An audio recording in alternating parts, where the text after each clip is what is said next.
अस्सलाम वालेकुम रहमतुल्लाह। हमने जो है वो ये देखना था कि प्रैक्टिकल नंबर 7, ठीक है। प्रैक्टिकल नंबर 7 क्या चीज़ है? To create a marksheet of the 10 students. 10 students के लिए जो है 10 स्टूडेंट्स की मार्कशीट क्रिएट करनी है हमने, ठीक है। जैसे कि हम यहाँ पर कर चुके हैं, ये यहाँ पर है। एक्चुअली आप इसी तरीके से डेटा डालेंगे, ये जैसे डेटा डाला हुआ है ये डेटा डालेंगे, इस तरह से नाम लिख देंगे, फादर नेम आपने कुछ भी लिख दिया, और ऊपर जो है वो इंग्लिश के, केमिस्ट्री के, मैथ के, फिजिक्स के, बायोलॉजी के, ड्राइंग और हिस्ट्री के आपने मार्क्स लिख दिए। अगर आप ये देखें तो आपको ये मेरी वाली वेबसाइट पे भी आसानी से मिल जाएंगे। ये सारे सीरियल नंबर हैं, नेम है, फादर नेम है, इंग्लिश है, केमिस्ट्री, मैथमेटिक्स, और सारे आपको हेडिंग्स जो होंगी वो मिल जाएंगी। उसके बाद आपने क्या करना है, इनके टोटल मार्क्स निकालने, ठीक है। इनके टोटल मार्क्स निकालने हैं आपने। टोटल मार्क्स अगर आप निकालेंगे इनके, तो यहाँ पर आ जाएंगे टोटल मार्क्स, इन वाले सेल्स के अंदर आ जाएंगे, ठीक है। उसके बाद आपने ऑप्टेन मार्क्स, अच्छा टोटल मार्क्स का मतलब ये है कि कितने नंबर के पेपर हैं। फॉर एग्जांपल कितने पेपर हैं, 1 2 3 4 5 6 7, 7 पेपर आ रहे हैं। दोबारा काउंट कर लें, 1 2 3 4 5 6 7, 7 पेपर हैं। तो हम कंसिडर कर लेंगे 700 के टोटल हमारे पास हैं। आप चाहें तो कोई 50 नंबर का करके इसको कम कर सकते हैं, ठीक है। तो हम चाहते हैं कि टोटल नंबर हमारे पास कुछ ऐसे ही आ जाएं, सबके टोटल नंबर यही है हमारे पास, ठीक है। इसी तरीके से ऑप्टेन मार्क्स वो मार्क्स होते हैं, मार्क्स ऑप्टेन वो मार्क्स होते हैं जो आप हासिल करते हैं। जैसे 100 में से आपके नंबर है 70 या 80, उसे ऑप्टेन मार्क्स कहते हैं। तो यहाँ पर हम एक फार्मूला लगाते हैं, इक्वल SUM सम, ठीक है। ये फार्मूला आप ज़रूर याद कर लीजिएगा, और इन सबको आपने कैलकुलेट कर लिया, ठीक है। क्या लिखा हुआ है, ये ई है, ठीक है, और ये 5 है, ठीक है। अगर हम हॉरिजॉन्टल देखें तो 5 है, और वर्टिकली देखें तो ई है। यहाँ से हमारी पहली रेंज शुरू हुई है E5, और कहाँ तक जा रही है, 90 तक। आपने सिर्फ सेलेक्ट कर लेना, या फिर आप डायरेक्ट मैनुअली भी लिख सकते हैं। जैसे मैंने मिटा दिया इसको, ठीक है। मैंने पहले सेलेक्ट किया था इस तरह, तो आपने सेलेक्ट करना है, सेलेक्ट भी कर सकते हैं, या फिर मैं इसको हटा देता हूँ, मैं आसानी वाले तरीके से करता हूँ। मैं लिखता हूँ डायरेक्ट E5, सॉरी E5 कर दिया मैंने, सिलेक्ट हो गया। क्या है, कॉलन, कॉलन के बाद कहाँ तक मेरी रेंज है, ये रही, के यहाँ पर है और 5 यहाँ पर है, K5 तक हमारे पास रेंज है। हिस्ट्री के नंबर तक K5 कर दिया आपने, ठीक है, और ब्रैकेट को बंद कर दिया, एंटर किया। तो 610 नंबर इनके आ गए हैं, किसमें से, 700 में से, हर पेपर के अंदर, ठीक है। इस तरीके से आपने करना है। आपने कुछ नहीं करना, इनको भी खींच के इस तरह ले आना, फार्मूला सब पे अप्लाई हो जाएगा, सबके टोटल इसने A to Z कर दिया, आपका काम आसान हो गया। आते हैं परसेंटेज की तरफ। परसेंटेज के ऊपर आपने क्या करना है, SUM सम, सम वही वाला फार्मूला। परसेंटेज का फार्मूला क्या होता है, जो आपके हासिल करदा मार्क्स हैं वो किस में है, M5 के अंदर, ये आ गया M5, ठीक है। इनको डिवाइड करवा दें किस मार्क्स से, जो आपके टोटल मार्क्स हैं। टोटल मार्क्स कितने हैं, 700, लेकिन है किस सेल के अंदर, L5 के अंदर, तो L5 पे आप क्लिक कर देंगे, ठीक है।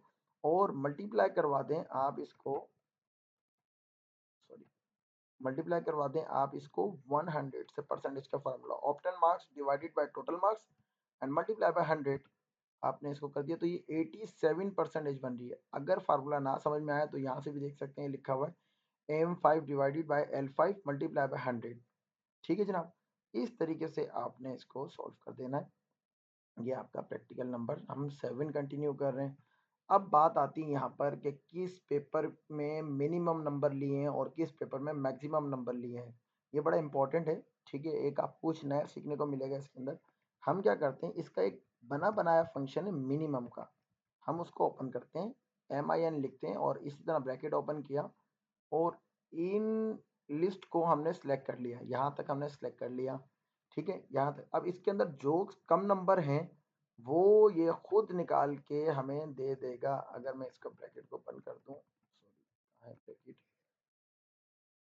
ब्रैकेट को ये मैंने ब्रैकेट बंद कर दिया, एंटर किया, तो इसमें देखें सबसे कम नंबर किसके हैं, 70 आ रहे हैं, तो 70 इसने निकाल के दे दिया है।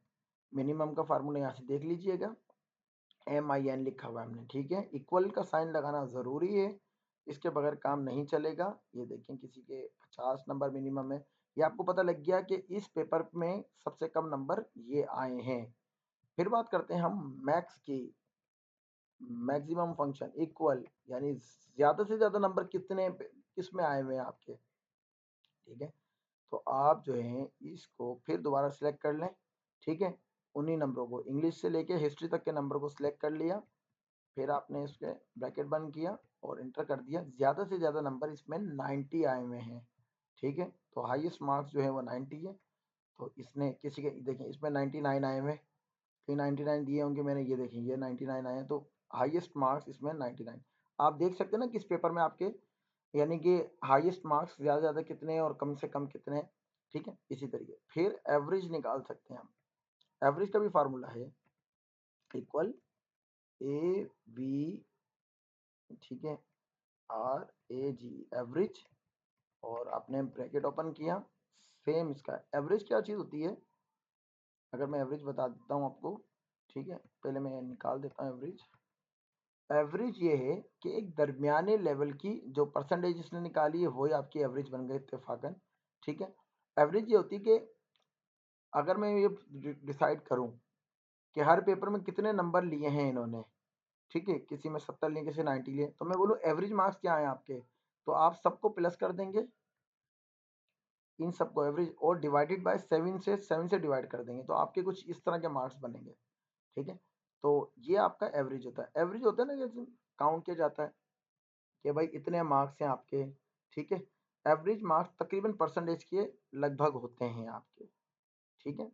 कि मैं आपको बोलता हूँ भाई क्लास, जैसे क्लास के अंदर 10 स्टूडेंट हैं, 10 ने पेपर दिया है मिसाल के तौर पे, और 10 स्टूडेंट में से, और 10 नंबर का ही पेपर है, यूँ समझ लें कि 15 नंबर का पेपर है, तो किसी के 15 में से 5 नंबर आए, किसी के 15 में से 10 नंबर, किसी के 15 में से 15 आए, किसी के 13 14 इस तरह नंबर है। हम सबके नंबरों को प्लस कर देंगे और डिवाइड कर देंगे, कितने स्टूडेंट थे, 10 स्टूडेंट, जैसे यहाँ पर हमने 7 से डिवाइड कर दिया। अगर आप देखें तो ये इस एवरेज के अंदर इन्होंने, ये तो बना बना फंक्शन है, हम वैसे भी निकाल सकते थे एवरेज 7 से डिवाइड करके, तो इस तरह से हमारे पास आ जाएगा। तो फिर आपको पता लगेगा कि अगर हम एवरेज लें कि एक बच्चे के कितने मार्क्स हैं तकरीबन, तो लम सम वो ज़्यादा वाले के कम करके और कम वाले के ज़्यादा करके आपको बता देगा ये एवरेज आया इस क्लास का, दिस इज एवरेज। इसी तरीके से ग्रेड, ग्रेड जो निकलता है वो इफ की कमांड से निकलता है आपके पास। अगर आप इफ की कमांड को देखें यहाँ पर, ठीक है, तो किससे लेंगे ग्रेड, हम लेंगे परसेंटेज से। अगर मेरे पास परसेंटेज आ जाए, परसेंटेज बड़ी हो, ग्रेटर देन का मतलब क्या है, बड़ी हो। आप देखते हैं ना मैथ में पढ़ते हैं, इफ अगर n5 बड़ा है किससे, 90 से, ठीक है, 90 से बड़ा है, कोमा, तो क्या लिखा हुआ आ जाए, ए ग्रेड लिखा हुआ आ जाए आपके पास, सॉरी ए प्लस बन आ जाए आपके पास, ठीक है। और इसी तरीके से आपके पास कॉमा, ठीक है, फिर दोबारा एक और इफ लगाएंगे हम इसके अंदर, क्योंकि ये तो ए ग्रेड है, वरना फिर हाँ चलो ये आ गया, ठीक है। इसी तरीके से हम दोबारा इस पर क्लिक कर सकते हैं, n5 लिख देते हैं हम, n5 ग्रेटर देन, अगर बड़ा हो किससे, 80 से, ठीक है, फिर कोमा, तो क्या लिखा हुआ आ जाए हमारे पास, हमारे पास लिखा आ जाए ए ग्रेड, ए ग्रेड बनता है, A1 कर लेते हैं हम इसको, ठीक है, A1 कर लेते हैं हम इसको। आप देख लीजिए ग्रेड के जो भी रैंकिंग वगैरह होती है, ज़रूर कीजिएगा इसकी प्रैक्टिस, लाजमी कीजिएगा। इफ़, फिर दोबारा हम ले लेते हैं इफ़, अगर आपका वही N5, ठीक है, N5 आपका बड़ा हो से, ठीक है, N5 याद रखिए हम परसेंटेज पे लगा रहे हैं, परसेंटेज से काउंट करेंगे। अगर परसेंटेज ज़्यादा हो से, 80 से, 80 हो चुका है, 70 से, ठीक है, कॉमा, और डबल कोटेशन, डबल कोटेशन के अंदर यानी कि जो स्ट्रिंग पास करवाना होता है, जो हमने शो करवाना होता है वो डबल कोटेशन में लिखते हैं। तो हम यहाँ पर कहते हैं अगर 70 से ज़्यादा हो तो ए ग्रेड शो हो, कोमा, इफ़, दोबारा इफ़ कर लेते हैं हम, ठीक है। इसी तरीके से हम दोबारा इसके ऊपर क्लिक करते हैं, ठीक है, या फिर क्लिक कर लें या फिर आप लिख लें N5 कर लें, ठीक है, N5। अच्छा मेरा N5 है, आपकी परसेंटेज किसी और कॉलम में भी आ सकती है, ज़रा थोड़ा सा कॉमन सेंस यूज़ कीजिएगा इसके लिए। अच्छा N5 हमारा बड़ा है इससे, अगर ऐसा हो जाए N5 बड़ा हो किससे, 60 से बड़ा हो, तो कॉमा क्या लिखा हुआ आ जाए, बी ग्रेड, ठीक है, फिर कॉमा। इसी तरीके से हमारे पास अगर फिर दोबारा इफ कर दें हम, देखिए मैंने इफ का कोई ब्रैकेट बंद नहीं किया हुआ, याद रखिएगा, ठीक है, ब्रैकेट ओपन ही कर रहा हूं मैं। फिर दोबारा n5 बड़ा हो, ठीक है, n5 बड़ा हो किससे, 50 से, सॉरी 50 से बड़ा हो, तो कॉमा हमारे पास आ जाए लिखा हुआ सी ग्रेड, सी ग्रेड लिखा हुआ आ जाए, फिर कॉमा हमारे पास। अब हम बस सी ग्रेड तक बना रहे हैं, डी ग्रेड पे हम फेल कर रहे हैं। हम कहते हैं अगर, इफ n5 n5 अब छोटा हो, किससे छोटा हो, 50 से, ठीक है, इससे छोटा हो, 50 से छोटा, 50 से बड़ा हो तो क्या बन जाएगा, B grade, sorry C grade बन जाएगा। अब 50 से छोटा हो अगर, तो फिर हम कहते हैं क्या बन जाएगा हमारे पास।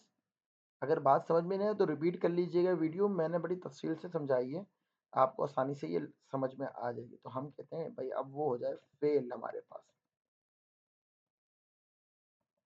अच्छा फेल हो जाए, क्या स्पेलिंग है, FAI, असल में ये हमारे पास हो गया फेल, ठीक है। अब याद रखना, अब क्या करना है, यहाँ तक हमने कह दिया 50 से छोटा कोई भी हो, अब 49 हो किसी के भी मार्क्स तो वो फेल हो जाएगा, ठीक है, क्लियर है। इस तरीके से हमने इसको करना है। और चलिए अब हम इसको करते हैं, पहला ब्रैकेट बंद करते हैं, पहला ब्रैकेट इफ का बंद, जितने ब्रैकेट ओपन किए थे हमने वो गिन के बंद करने, ठीक है, दूसरा बंद, तीसरा बंद, चौथा बंद, पांचवा बंद, छठा बंद, ठीक है। ऑलमोस्ट 6 ब्रैकेट थे मेरे मेरे मुताबिक, तो हमने बंद कर दिए, एंटर करते हैं। तो यहाँ पर A1 ग्रेड आ गया भाई का, ठीक है, कौन है ये, अब्दुल्ला भाई का ग्रेड जो आया है वो A1 ग्रेड आ गया है। मैं इसको चेंज कर देता हूँ और ये देखें सबके, किसी के बी ग्रेड आए, किसी के सी ग्रेड आए, किसी के बी, ए और A1 आया। अच्छा, क्या ये परमानेंट ग्रेड लग गए, मैं इनकी अलाइनमेंट कर देता हूँ, थोड़ा सा अलाइनमेंट कर देता हूँ, इसको मैं सेंटर में कर देता हूँ ज़रा, ठीक है, इन तमाम मार्क्स को भी मैं सेंटर में कर दूं तो अच्छा लगेगा मुझे कि मैं सेंटर में कर दूं। ये सेंटर कर दिए मैंने। अब ये है कि ये बेचारी फेल हो रही थी, ये क्या नाम है इनका, फेल नहीं हो रही थी बल्कि फेल होने वाला कोई भी नहीं है इत्तेफाकन स्टूडेंट। मैं कर देता हूँ यहाँ पर, मैं केमिस्ट्री के अंदर इनके नंबर डाल देता हूँ 50, देखता हूँ कितनी परसेंटेज बनी, अभी 52 बनी। और यहाँ पर भी मैं इनके कोई ज़्यादा तो इनके नंबर लेते नहीं, कामरान भाई जो हैं वो मैं इंटर कर देता हूँ। देखें अब यहाँ पर फॉल्स आ रहा है, तो फॉल्स आ रहा है तो मैं देखता हूँ ज़रा, एक मिनट ज़रा इधर कर लेता हूँ मैं इसको, 40 नंबर, हाँ। फेल क्यों आ रहा है, फेल इस वजह से आ रहा है, जब मैं हम इस पर क्लिक करता हूँ ये क्या कह रहा है, ये कह रहा है कि 50 से छोटा हो तो क्या हो, फेल हो, और 50 से बड़ा हो तो पास हो, यानी कि सी ग्रेड हो। लेकिन 50 पे क्या हो, ये तो हमने इसको बताया या नहीं, क्या 50% वाला 50 से छोटा फेल है, 50 से ऊपर वाला पास है, लेकिन 50 के ऊपर क्यों आ रहा है, तो 50 के ऊपर क्या हो, तो हम यहाँ पर एक पास कर देंगे, बड़ा हो या बराबर हो। अगर ये स्टेटमेंट देखें 50 के से बड़ा हो या बराबर हो तो ग्रेड क्या बने हमारे, तो हमारा ग्रेड बन जाए फेल हो जाए, यानी कि मतलब उसके ऊपर हमारा सी ग्रेड बने। अब यहाँ पर आगे हम कितने करते हैं, 50 करते हैं, ठीक है। अब देखिए पहले 50 किया था ना, फेल आ रहा था, तो एक्चुअली इस तरह का मसला आ जाएगा आपके पास, तो आपने ये इसको सॉल्व करना है। ये आपकी जो थी वो मार्कशीट थी, हम इसको थोड़ा टेबल में कर देते हैं, अच्छी लगी, इस तरीके से हम इसको बना सकते हैं। आप इस शीट का नाम भी चेंज कर सकते हैं और इसका नाम रख देते हैं मिसाल के तौर पे स्टूडेंट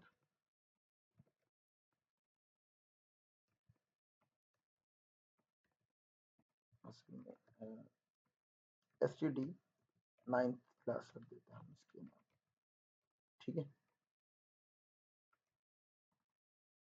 ठीक है, STD 9th क्लास रख दें। तो ऑब्वियसली इस तरह का काम आपको प्रैक्टिकल में करना होगा।